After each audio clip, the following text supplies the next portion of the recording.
Assalamualaikum,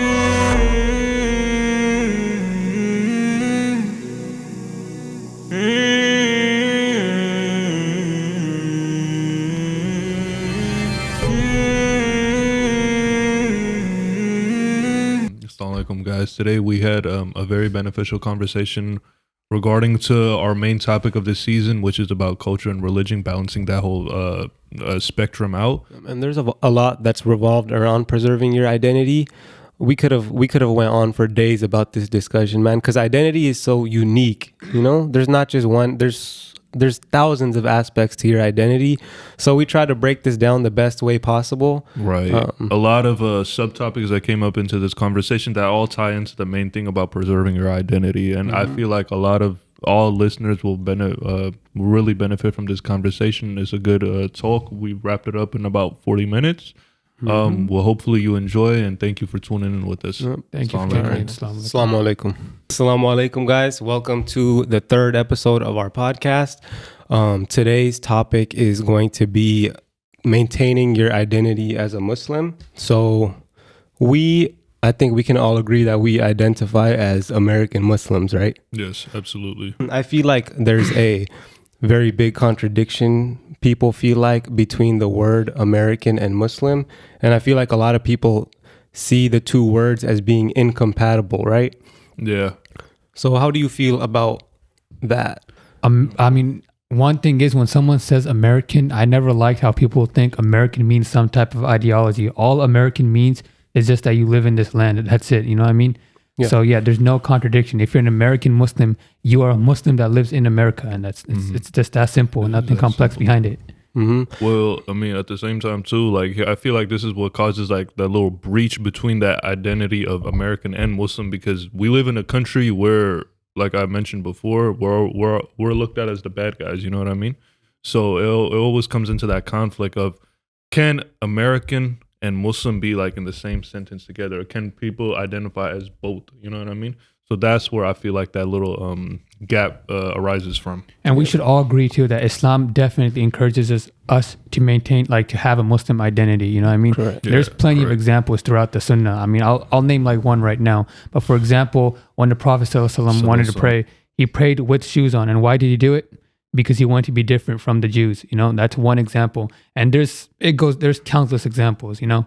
So Islam definitely encourages us to maintain an identity. So that should be like in our minds. And I think in America, we have a problem being called American Muslims because there's such a bad stigma behind it, especially because the word Muslim, when you hear it in America, a lot of people automatically think terrorists. It's really not like that, but a lot of people put that associate exactly. They define the word Muslim that way. So a lot of people lose their Muslim identity because they're afraid to call themselves Muslim because of what they hear on social media, right?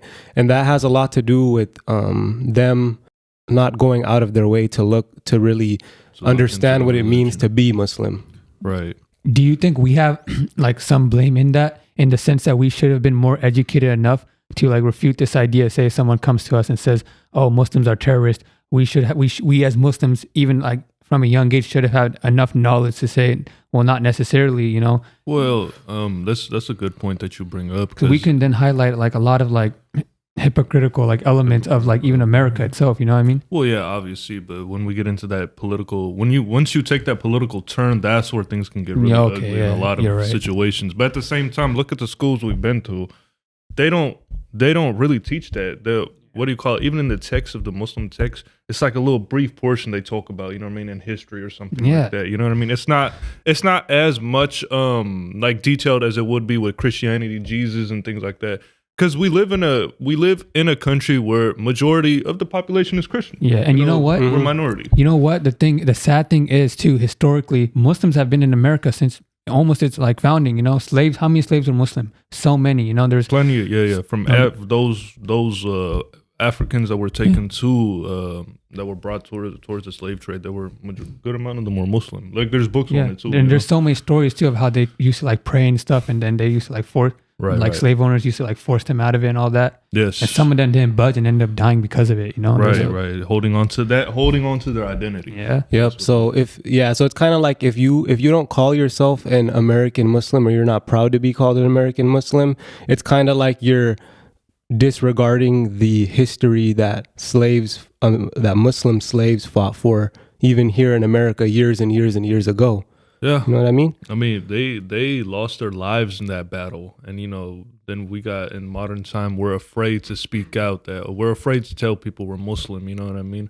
There's plenty of, the thing is, we live in such a time where we can make our own Muslim businesses associated with Muslim, more and more people. We have social media. We can contact these different groups of people, you know what I mean? Could build ourselves up. Yeah, have our own, have Muslim doctors, engineers, all of these there's things. Islamic banks, Islamic loans, and things like that. There's a lot. It's a lot easier for the time we're living in and the time we're growing up in. It's a lot easier for us to maintain that Muslim identity as it, per se, before the people before us, 20, 30 years ago. Because there weren't that many. But now, there's more and more Muslims every day by the minute. Yeah, go ahead. I was just saying, there's a lot more cultural practices now that allow us to infuse Islam with culture, even in America. And some people they have a habit of thinking that if you want to be titled a Muslim, you have to disregard all other cultural aspects, right? Mm-hmm. And I think that's very false. That's another extreme. Because what Islam does to culture is that it doesn't disregard culture completely. Yeah. It just takes out the haram parts of the culture. For example, back in the day of the Prophet Muhammad sallallahu alaihi wasallam, they would bury their daughters alive. Remember that? And they drink alcohol. That was a very big cultural thing back then. And our Prophet sallallahu alaihi wasallam, he disregarded that. But then he also kept a lot of the current Arab traditions that we have now. Yeah. So, for example, hospitality, taking care of the Kaaba, exactly, the idea that everyone's equal. So Islam doesn't really destroy culture or disregard culture. It just beautifies culture. Yeah, that's the nice thing about Islam, is that no matter what, we can. No, I was reading what some sociologists said, right? And you know what he said? And I'm asking you guys if you guys agree or not. But they said that when a nation is dominating another, right? What tends to happen is that the dominated nation tries to imitate the dominating nation. You get what I'm trying to say? Oh, okay. That makes sense, yeah. Currently we live in politically speaking, we live in a low time of Islam, right? Mm-hmm. So I think a lot of people just try to imitate it because they think by imitating something we're not, it's going to put us up, you know? I mean, that's actually a really good point that you bring up, because then the thing is, no matter how much you could imitate, how much you try to imitate the opposer, at the end of the day, at the end of the day, they're gonna look at you and be like, you're still Muslim. No matter how much you try to implement us, no matter how much you try to imitate us, you're Muslim at the end of the day. You know what I mean? And that's where it's just okay, you're throwing out your beliefs in order to follow these people falsehood. You know what I mean? All right, I'm asking you guys a question and let's see what you guys' response is. So what about Christmas? Muslims who celebrate Christmas here. And I think everybody knows the answer to that. No, I'm saying this though, how does that because there's Muslims, man. Yeah, okay, even non-religious Muslims, right? Mm-hmm. I don't understand how you can celebrate Christmas, right? Mm-hmm. But then still have enough iman to not eat pork, you know? This is how I feel about that, bro. Right. I think people, Muslims in general, that celebrate Christmas have been influenced by the American culture more than they've been influenced by Islam. So everybody wants to do something fun, you know what I mean? Life's not going to be boring, just all about being a robot and praying and Quran, and that's not what Islam's about. We have traditions. You can have cultural traditions on Eid where you cook a certain food or you dress a certain way. Have the family over. Why don't we put more emphasis on Eid instead of putting more emphasis on Christmas? It's because a lot of the Muslims in America, their culture, the culture that they followed is American culture. And sadly, I don't know if it's a Christmas they consider it a Christian holiday anymore, because it's more of a cultural thing, if you ask me. So that's how I feel about that. I think it's just a matter of how. I know, the Christmas thing is obviously haram. Obviously, I'm not Well, yeah. But the thing is, the reason why the Christmas thing is so like big to me is because that's just the height. To me, it's the height of Muslim, like of an inferiority complex right there. You have to celebrate someone else's holidays because you don't think yours are enough, you know? Well, that also comes into a play of like this. You got to think of it like this too, because like that month, Christmas, December 25th, leading up to that month, those months, right? You go to every store, you go everywhere. It's all Christmas themed. Like it's always around you. You see the whole, and then once December hits, you're gonna hear those little carols. You're gonna hear all the Christmas themes on the TV. The Christmas movies is on. You know what I mean? They don't do that for Eid. You know what I mean? It's because why? Because we live in an American country. You go. I'm pretty sure you go back home in Pakistan or like any other Muslim country, that when Eid is approaching, you go down the streets, you see the lights, you see that, but you don't see that here. You see that for Christmas though. Man, but even in Muslim countries now, they are having a lot of Christmas themed stuff there now. So that's more of like, it kind of goes back to what you said, the inferiority complex, right? Where we're trying to imitate, like, okay, we see them do it. It's like, okay, let's take that too and see if we could get recognized for it. You know what I mean? How do you guys think we should deal with that? Man, we make Eid amazing. Like just like for kids, I can't stand parents that make their kids go to school on Eid. Because the easiest way to destroy like a culture's identity is by taking away their holidays. That's what I believe. You know what I mean? Our holidays. That's very every true. culture has their own holidays. You know what I mean? And we always talk about this too. It's like, why are we not putting enough emphasis on Eid, man? You know, we have 2 Eids too. We have 2 holidays, you know? So why are we not putting enough emphasis on these rather than putting emphasis on Christmas, which really does not have any meaning behind it anymore? Why would you even want to celebrate a holiday that has no meaning behind it at this point in time, exactly. You know? At this point, it's just more of like a tactic to like, to look cool. I feel it's like you're celebrating nothing. I feel like it's something that it's just more like something like, okay, we want to have a reason to celebrate it. This is what we're going to use for that scapegoat type thing. You Man, if you want to have a good time though, you don't need a holiday, you know? You can throw a festival whenever you, not whenever you want, but like, you know, you could do a little get together. Not a holiday, but like you can, if you want to have a get together, there's nothing in Islam that says you can't have a get together. Why does that be Christmas? For Thanksgiving and stuff, it's, you know, because that's another holiday that a lot of Muslims celebrate too, you know? So how would you combat something like that? Okay, so I was watching like a sheikh talk about this, right? And you know what he said? Like, okay, this is kind of a separate issue, but I'll get back to what you were saying. But you were saying, for example, for some Muslims, they get invited to these Thanksgiving feasts or these Christmas feasts, right? And this like Muslim, like sheikh was saying basically is like, man, have you ever invited like a non-Muslim friend to like on Eid or to like a masjid? How many times do they really say yes? Maybe for me, never. Maybe once, twice. But then whenever like a non-Muslim invites you, we almost feel, even at work, we feel obligated to go. But it's like, man, are they willing to do the same for like you? Man, that's very true. That's very true. And then go ahead. Because the reason when you say like, can they do that for you? You know why they probably don't want to do it? It compromises their own culture and identity, doesn't it? Yeah. And not only that, but then they also probably don't want to do it because of the meaning behind the word Muslim nowadays, how it's been misinterpreted.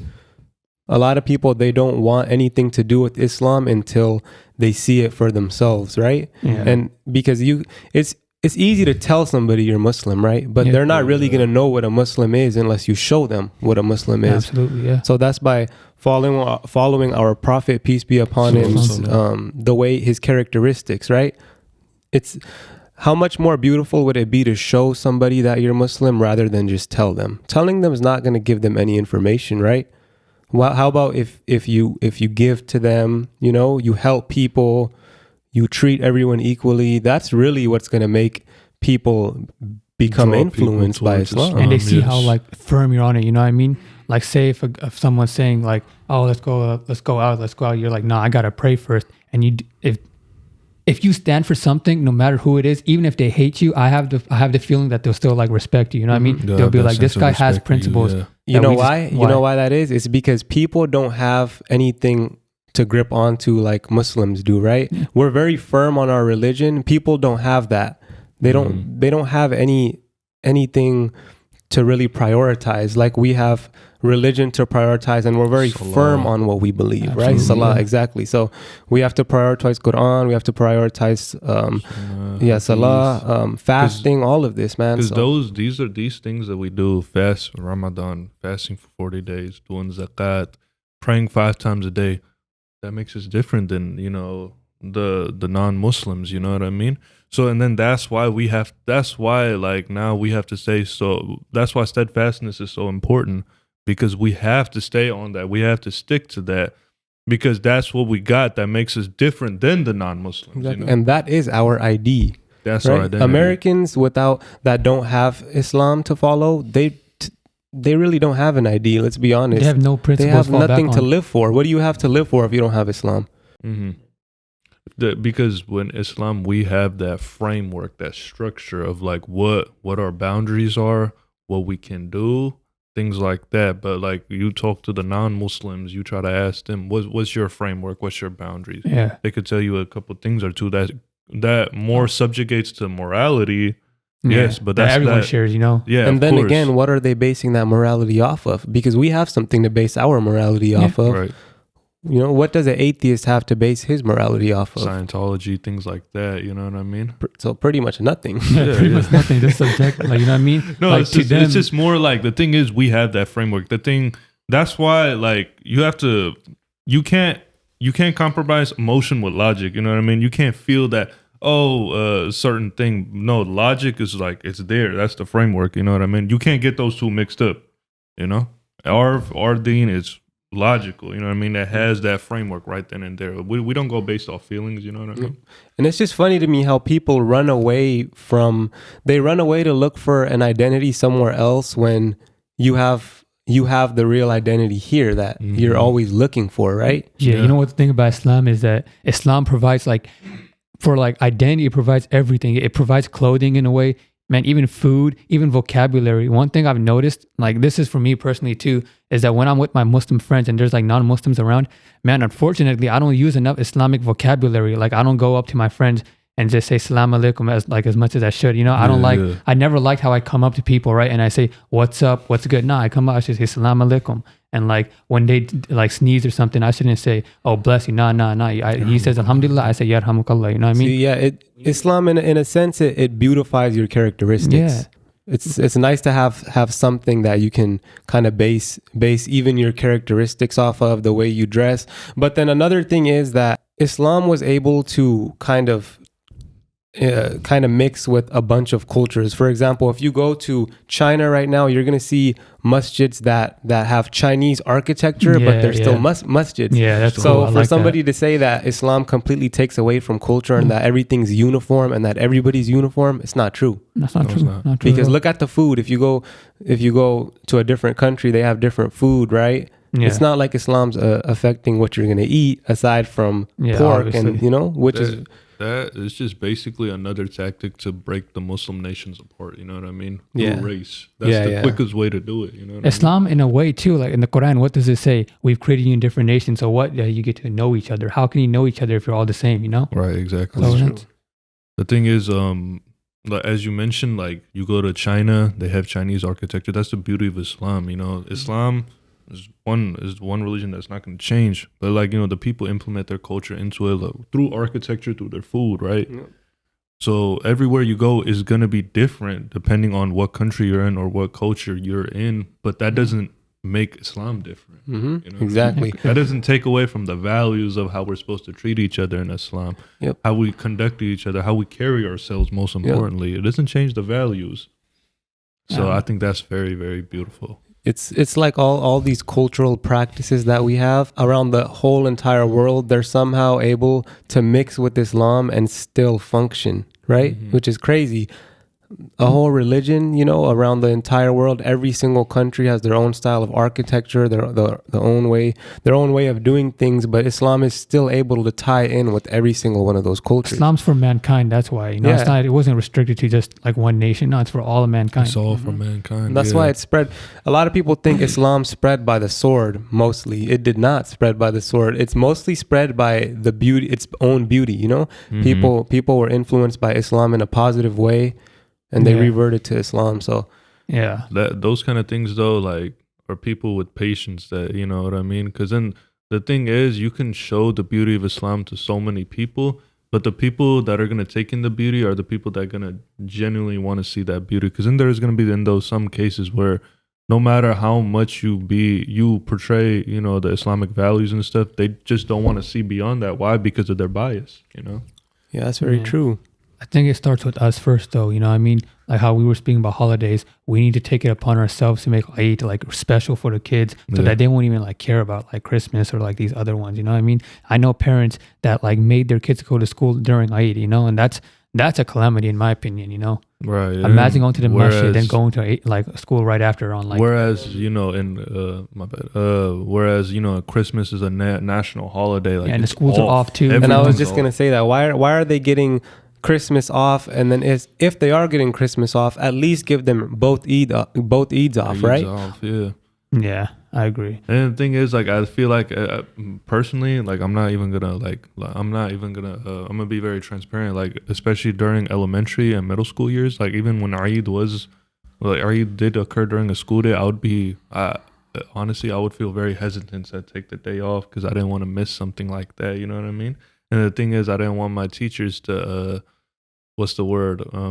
give me that straight out flat response saying, no, you can't make up this certain assignment, or you can't make up this test. You know what I mean? No, I'm just saying that's what I was afraid of, that kind of response. I was always hesitant to ask for that day off for Eid, and you shouldn't feel like that, you know what I mean? Yeah, especially here, man. If like in college, for example, right? If I mean, again, like I said many times before, everyone's circumstance is different. But for me personally, if I was to go to one of my teachers or professors and I said, hey, I've Eid this day, and you guys know it's like a Muslim holiday, they'll give me a day off without any hesitation. Yeah, we don't have enough exposure to our religion in America as it is. So why are we taking these days for granted? We should take the school day off and take advantage of that day, you know? We don't have exposure like if you go to a Muslim country like Pakistan, you have that exposure around you all the time. Over here, it's easy to get lost.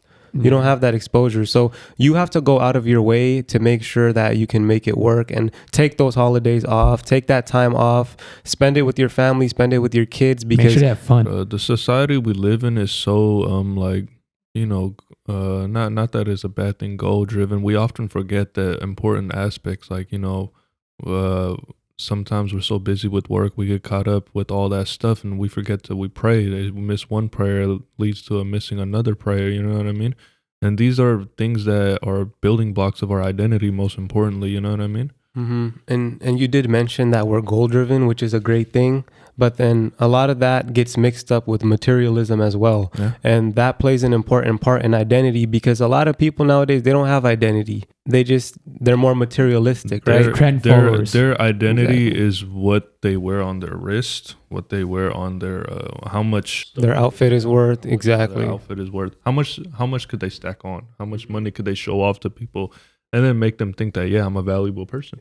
People have nothing to offer nowadays aside from physical appearance. Yeah.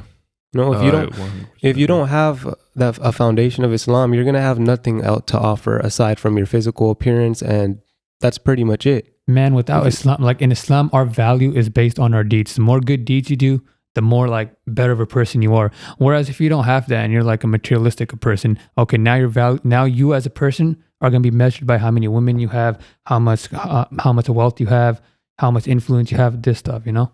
Yeah, of course. And I think that's their measuring stick. That's the thing is, once you fall down that rabbit hole, it's very hard. It's very difficult to get back out of. And that's where people, they lose their framework, their foundation, and then they start thinking to themselves, what if I lose my money? Why? Because that's the most important thing to them. That's the most important thing to them. Whereas they're not saying to themselves, like, oh, what if I lose my religion? You don't hear that a lot anymore. That's very true. Yep. That's very true.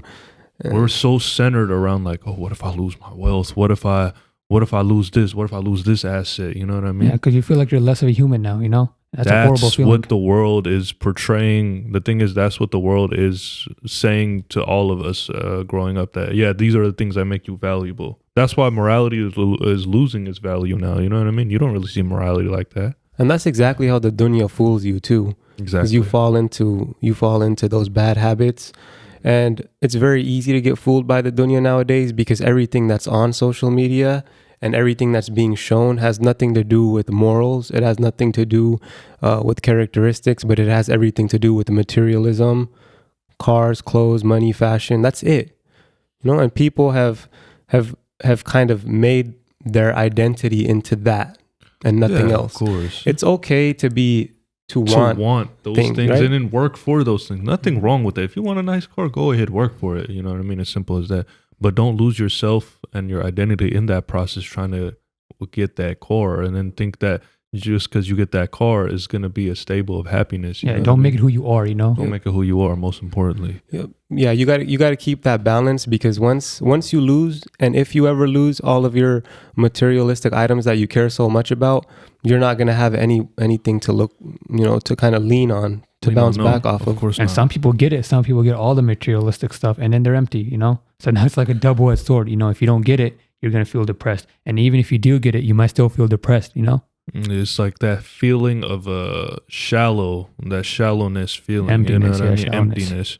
Because then those people, it's like, okay, what could I do to fulfill or fill that hole? And then they start thinking to themselves, okay, maybe if I buy more, maybe if I sleep with this many women, maybe if I do this or that to fulfill that hole, you know what I mean? Yeah. Why do you think guys always brag to other guys saying, "Oh, I stole your girl. Oh, I have this girl, this and that." You know what I mean? Because it gives them value. You know what I mean? Gives them validation. More importantly, exactly. It gives them validation. The thing is, you shouldn't be seeking validation from anybody else but the one above. The one above has accepted you for who you are and has written down for you of what you're gonna be doing. You know what I mean? So you shouldn't. Nobody else's validation shouldn't mean anything to you when the Most High has already accepted you.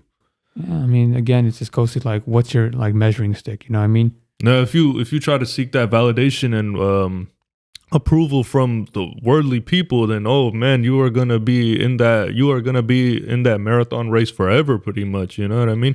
You shouldn't be worried about focusing on pleasing people. You should be worrying about pleasing Allah. You know what I mean? That's your number one priority. And that's why we have all these building blocks. Yeah, I mean, we've like drove away from the topic though with this like identity, but then look how everything like is connected. But then it's connected beautifully. But then that does also tie back to identity, because you have to be firm on what you believe in, right? Yeah. There's going to be a lot of people who try to kind of take you down their path, kind of take you off the right path, and you have to be firm in what you believe, especially if you're living in a non-Muslim majority country.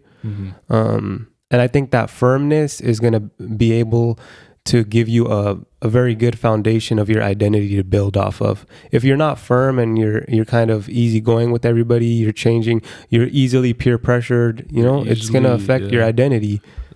And that's why people lose their identities, because they get peer pressured into doing things that they don't follow morally. The sheikh go ahead. Sorry, I have a lot to say today. Like I said, the building blocks of our foundation, salah, zakat, fasting, saum, things like that.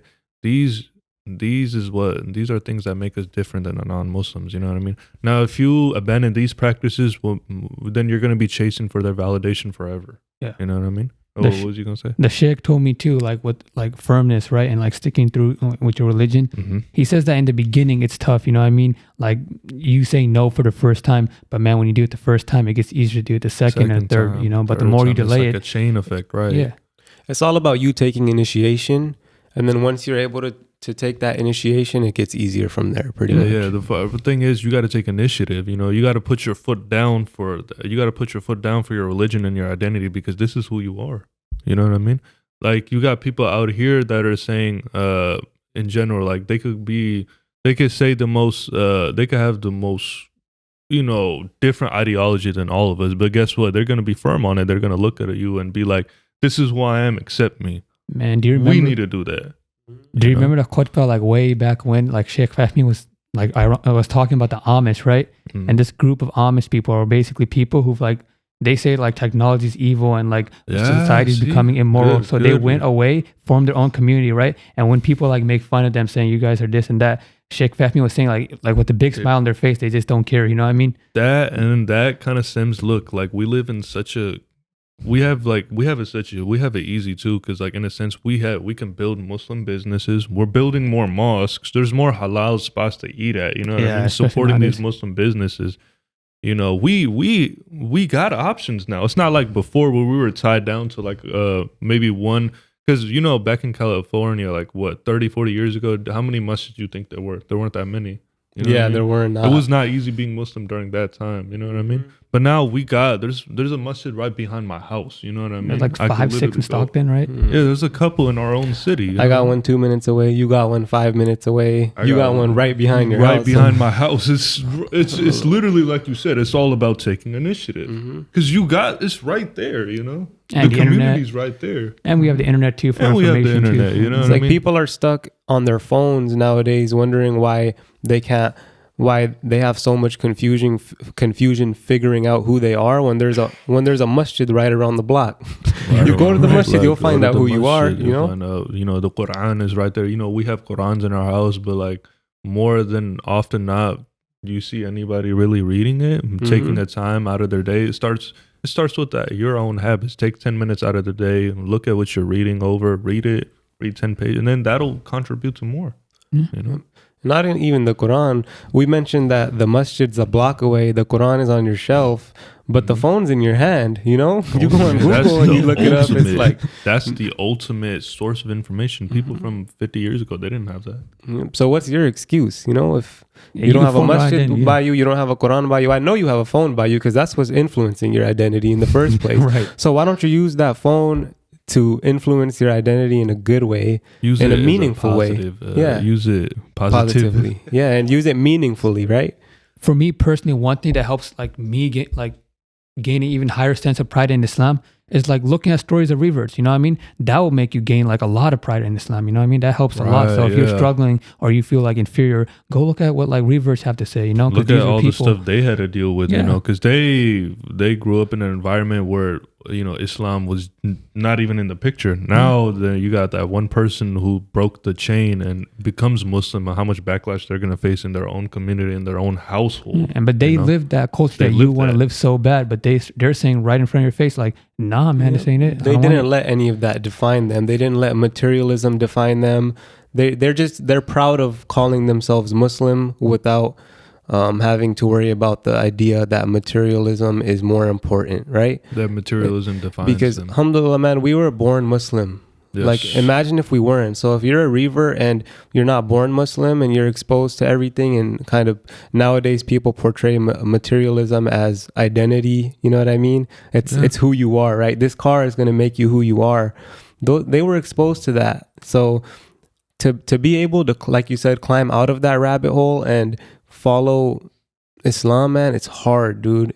You know, who knows if we would have been able to do it if we were not born Muslim. And we struggle with it, but we were born. We still struggle with it, and exactly. And we were born. This isn't like a bash to anybody, you know. It's just these are like problems that we face on a daily basis. It's a reality, yeah. That's just reality.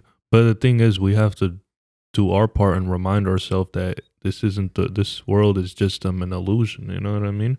The real life begins after this one. Yeah, I think that's why when you get so caught up within this world, it could be really detrimental to you physically and mentally, because then you forget that there's a life after this one. Yeah, I think a good way to summarize what we're saying is that like we should be proud because we have the truth, like essentially, right? Yeah. That's always remember that you have the truth with you at all times. You're Muslim, you know. Never let anybody make you feel less than that, because you know there are going to be people that are going to try that, but you have to stick firm and you have to stay firm and stick to your identity, because this is who you are. You have to be proud of calling yourself a Muslim, and at the same time you have to take initiative to follow those characteristics that Muslims follow, because you can't just say you're Muslim by name, because you're just gonna tell somebody your identity. If you're a Muslim by name, you're not gonna show them your identity, right? Mm-hmm. So you have to take action, be firm on what you believe in, and follow the characteristics, like I said, of the Prophet Muhammad sallallahu alaihi wasallam. Don't fall into peer pressure, you know. Don't stick with more Muslims around your circle, so you can even And even if you're not around Muslims, like we are, like 80% of the time here, just be firm on what you believe in, and people are gonna find beauty in that alone. Because there's nobody nowadays that has that's not firm. That's firm on what they believe. It's always It's always just moving on to the next thing very easily without question. They don't question themselves. They don't question their existence. They just kind of go with the flow and kind of.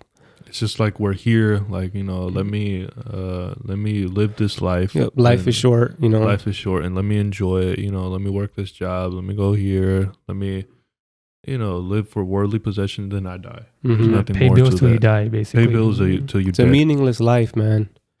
You know. All right, guys. What do you guys think then? You guys think? So that was 36 minutes. That was quick. Yeah, that went by quick. But okay, so to end this up really quick though, like what are some, like, as you mentioned too, like what are some things we can do to help preserve our identity then? Yeah, well, to summarize the quick point. So I would say engage yourself in a community that you feel that, you know, where you feel belonged. Engage yourself in that, and then also don't let materialism define who you are. Those two alone are gonna dramatically help you maintain your identity as a Muslim. What do you think? I agree. The 5 building blocks of Islam, don't ever compromise. Don't ever let anything compromise that, because that's your identity. That's what makes you different from the non-Muslims I've mentioned before. Because the minute you abandon that's the minute where you're gonna try to find yourself in something else that's meaningless, and then you're gonna fall in a deeper hole. Yeah. All right. My advice would be, if you want to be more like rooted and connected to your identity as a Muslim, first study like Islam, like always study, like, and then like look into why these other things don't work, you know? Like I would say, like look into like revert stories, why like the life that you're chasing so bad, why it actually isn't like the way it is, and why you should be proud as a Muslim. So that's my advice if you want to gain like a greater idea. That's actually really good advice. Yeah, that is. You know, and I think another good piece of advice for somebody who's struggling to maintain their identity as a Muslim in America is simply just look around you and look at the situation that the people around you are in that are not Muslim. Just look at that alone, man. SubhanAllah. Look at our city, man. Everybody's on drugs, on the streets. Look around, you know? So depression rates are highest here, you know? Depression, suicide rates are high, you know. Divorce rates. Man, divorce rates are high, things like that. Single parent households. It's the reason why why Muslims are so firm on what they believe in. It's because they're happy with what they have, you know? Yeah, the thing is, we can't let outside influences come through in our houses, because the minute we let that happen, we let the outside influence intrude our households, that's what's gonna cause breakage within families and homes, and you know that's where the religion, the identity is lost, you know, because then you're gonna be too busy, your focus is gonna be elsewhere, not where it's supposed to be at. Yeah, reflect on the benefits of Islam and the virtues of Islam, that like what this religion has to offer and like what others just will never be able to offer. Take initiative, you know. If you have a busy schedule, take 2 minutes out the day, you know. Start by, if you don't pray any of the 5 prayers, start by 1. Soon that 1 will turn into 2. Soon that 2 will turn into 4. And then pretty soon you'll be praying all 5, you know. And then it'll be like a part of you where like if you even miss 1, you're not going to feel right throughout the whole day. And that goes back to being firm on your identity. If you can do that, if you can pray all 5 prayers, you're going to be so firm on your identity, you're not going to let anybody in the world be able to tell you anything. So, and then one other really important thing too is make dua. Make dua to make yourself closer to Allah. Make dua that you are of the ones that Allah is happy with, not the ones that Allah is angry with. You know what I mean? More importantly, and always make dua that Allah guides you on the straight path. You know what I mean? That's and you have to truly want that too. You have to truly make dua for it to happen. Make consistent dua, you know? Like don't just stop, make it every day consistently. You take 1 step closer to Allah, He'll take 1 step closer to you, you know? Yeah. The power of dua is so undermined, man. Yeah. So, you know, that's one as a, you know, any Muslim of any age, dua can change your whole life. So be firm on that too. Yeah. Ask Allah for what you want. And just be proud of your title too. Be proud of who you are, and don't ever let anything compromise that. Most importantly, that's what I say. Absolutely. All right, well, that was a good wrap up then, you know. Man, there's so much more to talk about in just this one topic alone, because there's so many problems with identity, and especially where we live. We could do a part 2 on this maybe one of these days. We can make a part 2 about the first topic too. Oh yeah, you know what? All of these subtopics between culture and Islam, there's just so much to talk about, because culture is endless, man. Oh yeah, absolutely. But well, for now we'll have to put an end to this. Yeah. So inshallah, we'll catch you guys next week. Inshallah. Assalamu alaikum. Assalamu alaikum. Assalamu alaikum.